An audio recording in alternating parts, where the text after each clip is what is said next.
ప్రపంచంలో రెండు రకాల మనుషులు ఉంటారు, చేసేటోడు చూసేటోడు, వాచర్ అండ్ పర్ఫార్మర్. సక్సెస్ అన్నది ఎవరికి వస్తుందండి? చూసేవానికి వస్తుందా, పని చేసేవానికి వస్తుందా? పర్ఫార్మర్కే సక్సెస్ వస్తుంది. భారీ సబ్కి భారీ, ఒకనికి మెల్లగా వస్తుంది, ఒకనికి స్పీడ్గా వస్తుంది, బరాల్ గ్యారంటీగా అయితే సక్సెస్ వస్తుంది. సో ఇక్కడ మనం ఏంది ఆపుతా ఉంది మనల్ని? పర్ఫార్మెన్స్ అన్నది చేయలేకపోతున్నారు. బ్రెయిన్స్ లేక కాదు, ప్రతి వ్యక్తికి కూడా బ్రెయిన్ ఉంది, కానీ ఉపయోగించుకోవడంలోనే తేడా. ఒకడంటాడు, ఏమ్రా ముఖమంతా ఆమ్దం అయినట్టు పెట్టినావు, కనీసం జోకు చెప్పిన నవ్వేమ్రా అంటే, నా ముఖమే అంత సార్, నా పుట్టుకతోనే నా ముఖం అంతా. శుక్రుడు వక్రంగా చూసిండంట, నేను పుట్టినప్పుడు నా బతుకంతా వక్రం అయిపోయింది. శుక్రునికి వేరే పనిపాట లేదా? నీ వంక వక్రంగా చూడడమే నా. సాకులు వద్దు మిత్రమా. Life is very serious, very precious, and you got to take everything seriously. సాకులు చెప్పడానికి వీలు లేదు. ప్రపంచం దగ్గర మీ సాకులు వినడానికి సమయం లేదు అన్న సత్యాన్ని గుర్తించండి. తప్పులు చేసిన వాడిని ప్రపంచం క్షమిస్తుందేమో, కానీ వచ్చిన అవకాశాన్ని దుర్వినియోగం చేసుకునే వాడిని ప్రపంచం ఎప్పటికీ కూడా క్షమించదు. ఇవాళ మీ అమ్మ నాన్న వాళ్ళ కష్టార్జితంతో మిమ్మల్ని చదివిపిస్తూ ఉన్నారు. They never had this opportunity to study in an institute that you are studying today. వాళ్ళు ఏమనుకున్నారు? Why my child should be deprived of education. నా బిడ్డకు ఎందుకు చదువు ఉండకూడదు, క్వాలిటీ చదువు ఎందుకు ఉండకూడదు అని వాళ్ళు కష్టానికి నష్టానికి ఓర్చి వాళ్ళ చెమట రక్తము దారబోసి మిమ్మల్ని చదివిపిస్తున్నారు అన్నది సత్యము. ఆ సత్యాన్ని గుర్తించండి. నేను ఎట్లా చేసినా కూడా నడుస్తుంది అంటే, ఉదయం చెప్పినా కదా, ఆ 70-year-old మ్యాన్ని గుర్తుపెట్టుకోండి. You cannot go back.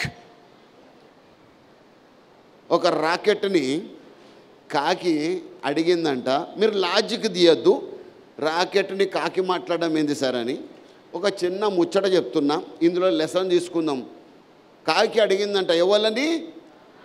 రాకెట్ని. Rocket బావా వరుస కూడా కలిపింది.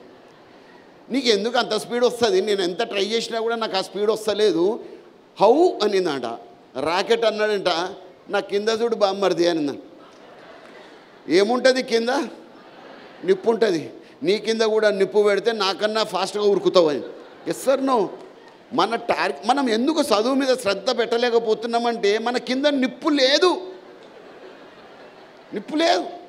ఒకడు కుంటుకుంటూ నడుస్తుండ, ఏమరా అయ్యా స్పీడ్గా నడువు అంటే, నడుస్తావో అవుతలేదు, నా మోకాళ్ళ నొప్పి ఉంది, గుడ్డం మీద దర్దయ్య, ఆయన నీకు నొప్పి ఉంటే తెలుస్తుంది, నా వల్ల కాదు అంటే అప్పుడే ఒక గజ్జికుక్క విని చూసిందంట. వాడు అనుకున్నాడు, గిదేంది నన్ను చూస్తుంది అయ్యా, మళ్ళీ చూస్తుందంట తీక్షణంగా. వాడు 2 అడుగులు వెనకేసినాడు, ఎందుకంటే దానికి గజ్జి ఉంది, పిచ్చి ఉంది. అది ఇంకా ఉరికింది, ఎంబడి పడింది. అప్పుడు చెప్పండి, మనోడు ఏమన్నా ఆగిపోతాడా అక్కడ? నా మోకాల నొప్పి ఉంది, నేను నడవలేను దా అంటాడా? వాడు ఉరుకుతాడా లేడా? బుల్లెట్కి దొరకడు. మళ్ళీ ఎక్కడికి వెళ్ళి వచ్చింది ఆ శక్తి? ఆ శక్తి ఎందుకు వచ్చిందంటే, ఆ గజ్జికుక్క గరిస్తే వీని బతుకు బస్ స్టాండ్ అవుతుంది, ఖమ్మం బస్ స్టాండ్. అందుకే వానికి తెలుసు ఆ విషయం. ఇలాంటి కసి మనలో ఉండాలి, వీ హ్యాడ్ దట్.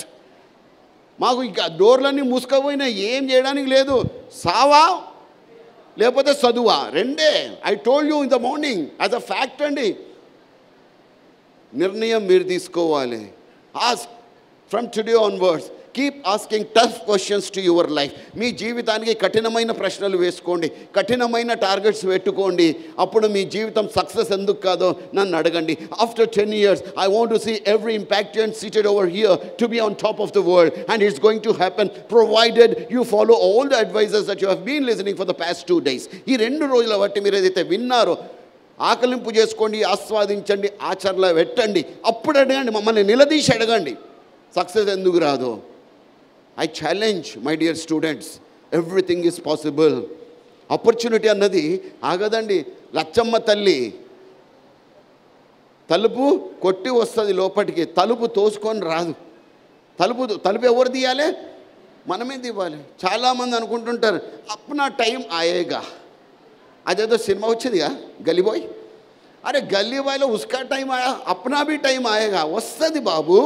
కానీ దానికి మనం హోంవర్క్ ఏం చేస్తున్నాం? What is the homework that you are doing? డెఫినెట్గా టైం వస్తుంది, బారీ బారీ సబ్కి బారీ. కానీ మనం కూడా మన పని అన్నది చెయ్యాలి. మనం చెయ్యకుండా కూర్చుంటే మాత్రం అవ్వదు. ఇక్కడ కాఫీ కానీ టీ తాగే అలవాటు ఎంతమందికి ఉందండి? ఓ వెరీ గుడ్. అందులో బిస్కెట్ ముంచుకొని తినే అలవాటు ఎంతమందికి ఉంది? అమ్మ వెరీ గుడ్ తల్లి. బిస్కెట్ అది ప్రక్రియ ఎట్లుంటుందమ్మా? వేడి వేడి టీ ఇచ్చాను, బిస్కెట్ చేతిలో పెట్టాను. How do you eat biscuit? చెప్పమ్మా, హౌ డు యూ ఈట్? చెప్పమ్మా, మీరే ఎవరన్నా చెప్పొచ్చు. వేడి వేడి టీ ఉంది, బిస్కెట్ ఉంది, ఏం చేస్తారు? ఎట్లా తింటారు? ఇట్లా ముంచుడు, టక్కమని నోట్లో పెట్టుడు, అవునా కదా? ఇట్లే ముంచి పెడితే this is the mistake most of the students are doing. అవకాశం వస్తే దాన్ని అందిపుచ్చుకోవాలా, లేని చోట అవకాశాలను సృష్టించుకోవాలా. మనమేం చేస్తున్నామంటే పుణ్యకాలం రాని అని బిస్కెట్ ఇట్లే పెడుతున్నాము. ఆ బిస్కెట్ మాయమైపోతా ఉంది, అవకాశం మాయమైపోతా ఉంది. నెవర్. ప్రపంచం అన్నది పోటీ ప్రపంచంలో ఉన్నావు మిత్రమా. You got to be very very careful. చాలా పోటీ ప్రపంచంలో ఉన్నాం మనం. సాధారణంగా తీసుకోకండి. ఏదో ఇంపాక్ట్ కూర్చున్నంత మాత్రాన, ఇంపాక్ట్ వీడియోలు చూసినంత మాత్రాన, ట్రైనింగ్ ప్రోగ్రాంలో కూర్చున్నంత మాత్రాన సక్సెస్ రాదు. This is not a mantra. We are showing you a way and you are suppose to go the way. మీరు వెళ్ళాలి ఆ ప్రయాణం, మీరు చేయాలి ప్రయాణం. You are suppose to finish the race. We are there to support you, we are there to inspire you, motivate you, guide you, teach you, educate you. కానీ ప్రయాణం మాత్రం మీరే చెయ్యాలి. అండ్ ఆల్వేస్ అమ్మ కామ్గా కూర్చోండి తల్లి, నీ కాళ్ళు మొక్కుతా, కూసో. ఓ తల్లి సీతక్క కూసో. మాట వినరు కొంతమంది. మాట వినకపోతే ఏమవుతుంది? ఇజ్రాయెల్ విమానాన్ని హైజాక్ చేసిండంట టెర్రరిస్టులు. 100 మందిని పట్టుకున్నారంట ఇజ్రాయెల్ వాళ్ళని, టెర్రరిస్టులు. అల్టిమేటం ఇచ్చిందంట, మీరు గన మా ఖైదీల్ని వదలకపోతే మీ 100 మంది పౌరుల్ని చంపేస్తాం, గ్యాస్ పెట్టి అని ఒక రూమ్లో బంధించిండ్రంట. ఇజ్రాయెల్ ప్రెసిడెంట్ అన్నాడంట, అదే మన ప్రైమ్ మినిస్టర్ కమాండర్ని పిలిచి, ఏం చేస్తావో నాకు తెలియదు బాబు, మన పౌరుడు ఒక్కడు కూడా సావద్దు. అట్లాగే సార్ అని సెల్యూట్ కొట్టి పోయిండంట. కనుక్కున్నాడు టెర్రరిస్ట్ ఎంతమంది ఉన్నారు? 7 మంది ఉన్నారు. 7 మందిని చంపేయాలి, 100 మందిని కాపాడాలి. అప్పుడు వాళ్ళ భాషలో చెప్పిండంట, జూ భాషలో మాట్లాడతారు ఇజ్రాయలీ వాళ్ళు.